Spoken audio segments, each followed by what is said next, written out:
Every morning I light an incense, I light candles, and it just really reminds me how blessed I am. I love it here. My name is Felicia LaTour. I am the founder of MindfulFee, which is a space where I do a lot of women empowerment, mental health, and self-healing. I have been on the entrepreneur journey since I was 19, so I'm 30. Somebody do the math. I stopped counting after a while. So I moved to LA when I was 17, and then became a celebrity makeup artist at the age of 19. When I had my daughter, I was in spaces with other moms, but they were like older women that I couldn't necessarily relate to. So I was like, okay, where are the people that look like me? Where are the people that sound like me? So I started a blog and I just started to express myself, motherhood, postpartum, these are the vitamins I'm taking.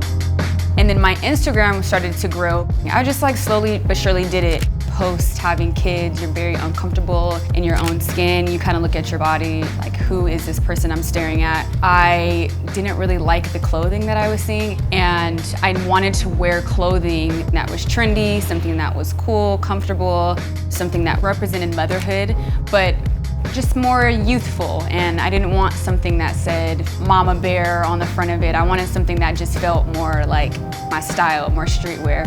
And so we created these tie-dye t-shirts because I love color and I love tie-dye. When you wear it with like a lot of pride. And so we have these badges that say somebody's mama, somebody's daddy. When I first started, we had no idea that it was going to be as big as it has become. We were just like in the house like, okay, we thought we were only gonna sell 10 shirts. And we're like, oh no, it's a whole business. We used a very small shopping platform that we eventually had to like stop using because it wasn't keeping up with the demand and orders would get lost. But we eventually figured it out.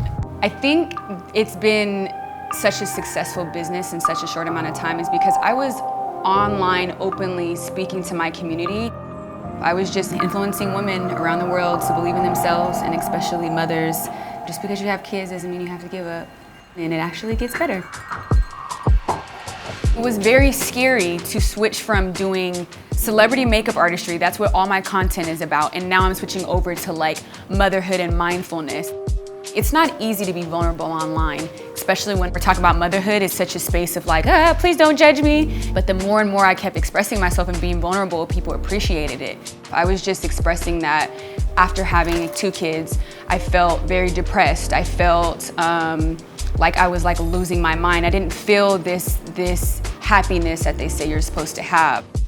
People were gravitating more towards like the mindfulness stuff that I was talking about, and it didn't have a name. So we met with a branding person. We were trying to figure out, what does this brand, like this brand that we're talking about, what does this look like? What's a name? And she's like, I can't help you think of a name, but what you can do is you can think of 3 different hashtags. So we did Fee the Artist, which is me as a makeup artist.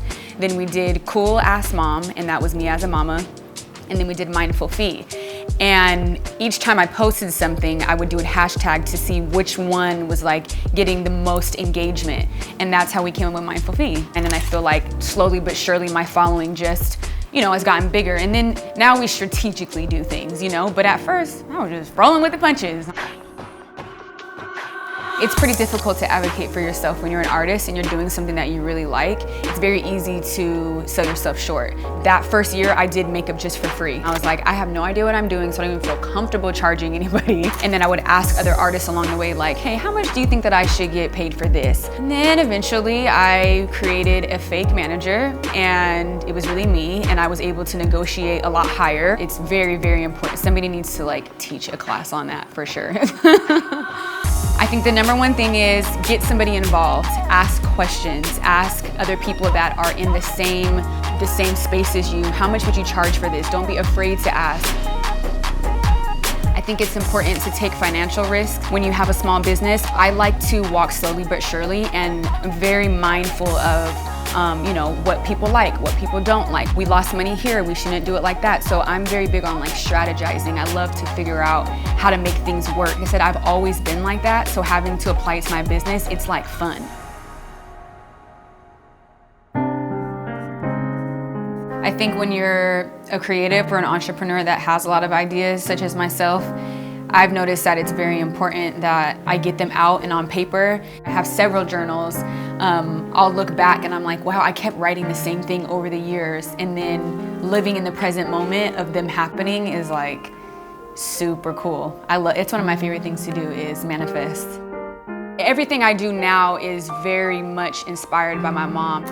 My mom was really big on journaling growing up. She always kept journals and would just dream a lot, you know? She's like, write down all your dreams, write down all your goals. And whenever you are trying to manifest your dreams, you'll realize that you have all the pieces to what it is that you need in your life to make things happen. So reel it back in, take a moment, plan, strategize, because it really comes down to it being the journey and not the destination. I always tell people, let's grow.